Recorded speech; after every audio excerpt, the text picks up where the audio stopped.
So I'm very proud today to have you as the first person to speak on this, because we have a common action and a common account that we started together, and it's very important for me to disseminate what we have in our minds and how our technologies and what we do is going to affect the people. So with us, we have Evagoras Xidas, CEO and founder of IRA Robot, and he will explain us exactly what is the technology that he developed within his team and how it helps everyday people and how he scale up from research to the commercial zone. Thank you, Constantino. I'm excited to be here. Thank you for this opportunity, and I look forward to the questions and the discussion. Let's get straight to the point. What does your technology do, and who is your target audience? So at iRobot, we build sensory systems for humans and recently for robots. We have a strong focus on touch. We have built two products. One is Asset. This is a device that picks up and understands the sounds of the environment, such as speech, music, the sounds of cars, and converts them into meaningful vibrations that deaf people feel in their hands. So we're talking about something that picks up every noise, and basically you put all your knowledge and technology in the way to simplify and create something very important and very easy to be used in order for people to be able to use it. And it goes only for what kind of people? So this is, so well said. It's, you have understood it correctly. I will just give a brief example. For example, if you speak a specific word, this device will create a unique feeling for that word, but this will not be a coded vibration message. It will be a message that is delivered in the same fashion as with the cochlea in our ear. So what we create with our device are signals that are natural in their receptiveness. This means that people who use the device can naturally immerse in the sounds and get to understand that, let's say, the vibration signatures of different words, different sounds, such as a door closing, and so on. Give me a second. Okay, just because the objective we have now is to simplify and understand what research, which is a very complex process, and what you are explaining requires a lot of deep dive and a lot of work, and how this has to stay part of our daily routines and how it helps people. So from what, to summarize, and correct me if I'm wrong, we have a very simple in-the-use device because it just simulates something that we feel it's part of our daily routines, is something, an action that our brain basically handles, and you put it and you did it for people that don't have this opportunity. So you took this information. So what was the source of starting this idea? So the start of the idea was, I had this idea during my PhD. I went to some conferences for haptics, for technologies for touch. And I realized that there are millions of people in the world that have severe and profound hearing loss. So they are almost completely isolated from sounds. And the majority of these people do not have cochlear implants for many reasons. Some are not eligible to have cochlear implants. A lot of them do not want cochlear implants because they embrace the identity of death. Okay? Many more millions live in developing countries who have no access to those technologies. So I thought, okay, what else can we do to give to these people some immersion in the world of sounds? You know, when we sit here together, there are a lot of things going on around us acoustically. It's the ceiling fan. It's our speech. It's people walking by in the corridor. a car passing in the road, some music. This is a very rich world, this acoustic world, and it's very important as an experience. So these people are completely isolated from this world. And what I came up with this solution, I thought, why don't we read this sound, classify it, and convert it into the language of touch so that we can give them immersion experience and some better information. Our device offering is two-faced. First, it's the quality. You are a deaf person, you have a baby. You can feel your baby cry. Normally, you will be isolated from this experience. Well, so it's very terrifying to understand. So we provide this opportunity, okay? The second is information. When they speak to someone and try to do lip reading, the visual information is not enough. For example, even the best lip readers can only catch up to 30% of the words that are being said. Okay. We anticipate, and some tests we did show some tendency for this, that with our device, they will be able to understand more words. And a lot of deaf people have a little bit of hearing. And we have already seen that our device lets them identify more words when they use our device. So it's two things: quality of life and information. And the other thing that made me choose that, for example, someone might say, why not convert this to visual? Some lights going on and off, and so on. So there is a thing called perceptual integration. Senses have common ground between them. Okay, vision with touch, for example, and vision with hearing, sound with touch. And this common ground is either large or small. Okay, sound with touch are very well connected together.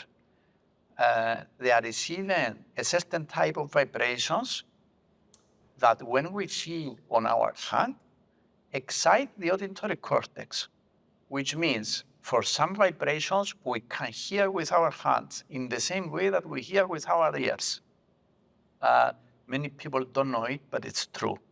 Sometimes when you feel your phone vibrating in a noisy environment, and you think that you heard the vibration, you've heard the vibration, but it's not with your ears. It's with this specific ability, connection between the two senses. So what we do, what I thought is that the most closer sense to hearing is touch. So I decided to do this device. Okay. To create this device. So basically, all the research that you've done managed to put it on a single product that converts the audio signals that we have in our environment into a way of the vibration that can help. And I can think of several of experiences. It can enhance gaming experiences. It can enhance athletic experiences. It can even enhance people how they study. It will be very interesting how you can connect your patterns with all these things and find your target audiences, which is people that have hearing problems, and you can enhance their daily, which is amazing. So how many years you had to research for this, and how many in order to be able to convert into what you have now? To get the right know-how and ability to work with this technology, I did a PhD on haptics. Haptic interfaces, it was 5 years. Without that PhD, I wouldn't have the necessary knowledge to create this device. So I became an expert in touch first. Okay. Then I had some idea. There was minimal research on this, and I also had to do my own research. And this took like maybe 3 years. Okay. And until I also published some papers, a couple of papers in even one in a medical journal. Okay. So take a small pause here. Because you were required to do all this, you had to do an amazing piece of work, which is something magnificent. However, you also had to navigate the path of research, because you said you had to write the papers, and you had to navigate the path of the commercial side. So at what stage does your research convert into business? So when you create a scientific device such as ours, things are not simple. I cannot imagine so how to put this.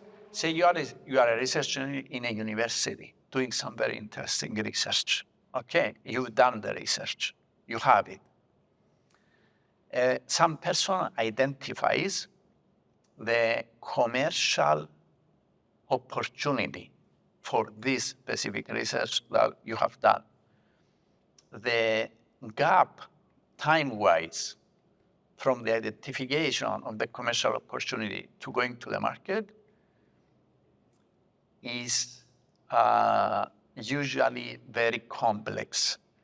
This gap now, some people can cover it quite fast. For some people, it can take more time. It depends on your knowledge, on your know-how, on where you are, on the ecosystem around you, on which people you have supporting you, and so on.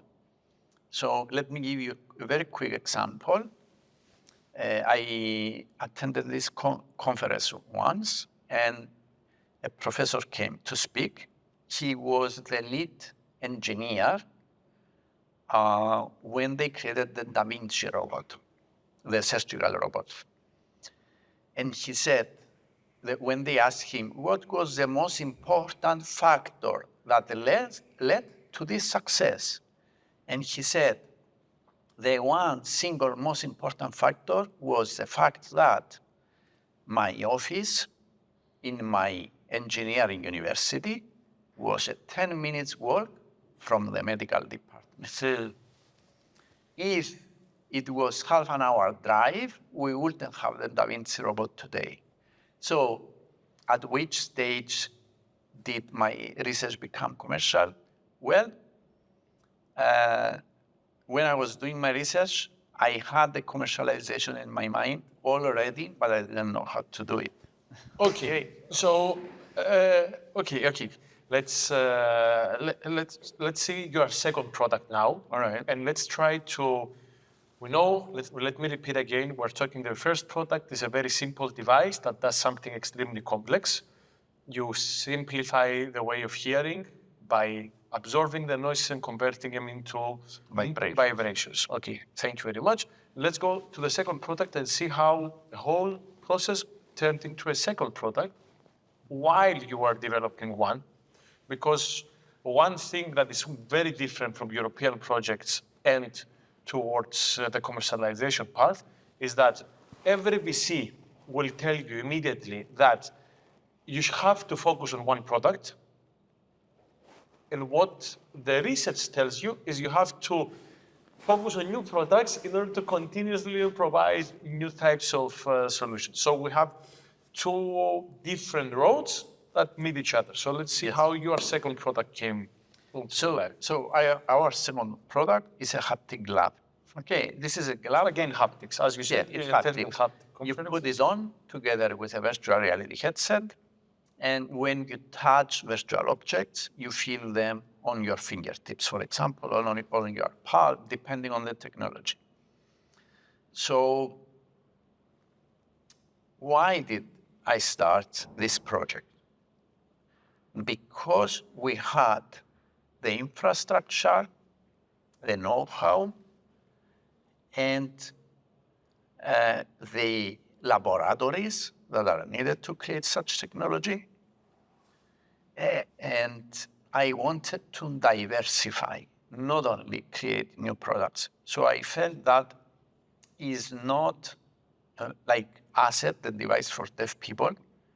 I believe it's a device with big impact, but when you create a disruptive, because it's a very novel device, there are not many examples in the market to learn from, to see if it can be successful or not. So I didn't want to sit and wait to create the device, go to the market, start trying to sell it, and then see that I need to do adaptations and it takes a year to succeed commercially. So to create the haptic glove, we only needed my knowledge, which I had because my PhD was very relevant, and a software guy, a talented software guy, which fortunately we have found a talented software guy to create the software. The remaining were all the same. Nothing changed in the team, in the know-how, nowhere. So But this you can was my say that thinking. the pipeline was much shorter the second time than the first time. Yes, it was shorter, but I had a different approach. Haptics, I mean, the asset device for deaf people, it's quite complex, okay? It has a lot of signal processing, a lot of science and research behind it and so on. The haptic glove also has this. I will only let you know, so when we feel things with our hands, we can feel texture, stickiness, slippiness or sleepiness, pressure, force, pain, warm and cold. This is a very complex device that is governed by a very wide backbone of research, okay? But the difference was my knowledge. I knew I could form the right strategy and move to MVP that can go on the market fast. So I followed a lean approach. I said, okay, we're going to create a first version which will provide the feeling of texture and general haptic cues, such as pressing a button. So this ability that I had that I didn't have before, to be able to narrow down my aiming to the market and follow a lean approach, helped compress the time to this level, which we already have an MVP. Okay, I will tell you one thing that you actually helped me, that you don't know. You helped me a lot when you talked to me about the agile approach of the project management. Because in Embio we have several technologies, which is a great thing because our team is growing and our commercial activities and our R&D activities are growing. However, managing all these things is a very big challenge. And what you helped me is explain me that I have to adapt into managing systems instead of reinventing everything myself, which was a great thing to know. So let's fast forward 5 years as our last question. Where do you see your products to be used? And tell me two types of people that you would like to help with your products, one for each or whatever you want, just to materialize and help people understand where we will see your technology. Because one thing that has to be clear is that you may have the best technology in the world. When it comes to market, things change again. So we've seen in the European Union that they try to reshuffle everything with new types of funding and incorporating with EIC like a VC panel, so all these new things. However, eventually what we care is who is going to be the beneficiary of the technology that will. All right, the two types of people, two for each device. Whatever you want. So asset apparently is going to help people with profound deafness and be immersed in the world of sounds. I recommend to you and to those who will listen to this to watch a movie which is called CODA. CODA. It's CODA. It means Child of Deaf Adults. So this is the initials for a person who has both parents having deafness. Okay. So in this movie, there's this girl with such parents, deaf, and she's singing in school, in the school celebration. So they go there to watch her sing. And you can see in the movie the effect of like the sound fades away slowly, and you see how their perspective on how they see their daughter simply moving, nothing is heard, so they don't enjoy this experience. I want to make people like that, those parents, enjoy such experiences. So this is the first thing I want to see about asset. And also, I want to see it after we commercialize in the Western world, because it's a necessity. I want to commercialize where it's truly needed, which is developing countries. There, they do not have access to advanced technologies such as cochlear implants. In terms of the haptic lab, what I want to see is improved training. A lot of people training using virtual reality is embraced by a lot of companies. Why? Because they save on resources. They save money on labs, on creating labs. They have repeatability, they increase frequency of training. Okay, so you have someone, he gets some training on kitchen safety. Okay, to organize such a training, it takes a lot of overheads, a lot of time, a lot of coordination. If you create this type of training in the virtual world, you have your headset there, and this training on the virtual world can also have a tutorial with a passing or fail exam. So you say to your employee, okay, you have to come once a month with a positive test on kitchen safety.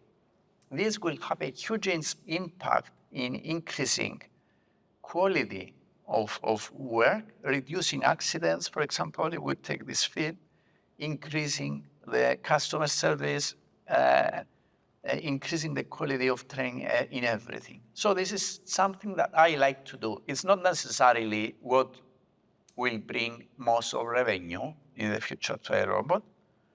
Gaming is a huge industry, for example, but this is what I personally want to do. I feel that we can have an impact there. And these people who create this kind of technologies, they are looking for using their own hands. So they are asking for haptic feedback.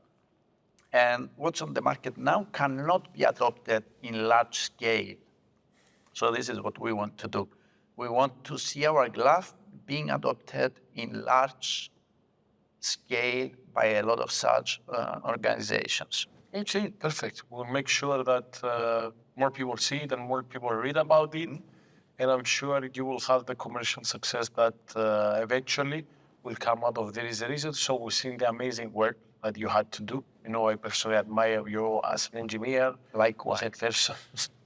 And it's a benefit to see all these technologies being out. What I would see from my final understanding, I believe that eventually what will happen with your products, a big gaming company will pick it all up and they will put it on their daily facilities. They will enhance the gaming experiences. Yes. And then they will span out for new applications as the one that you said on the training. But I see it in gaming, it enhances the experience and everyone is looking for game changes. And one thing that we have to understand is that enhancing the experience, it takes time, but it stays forever. Well said. There's so much.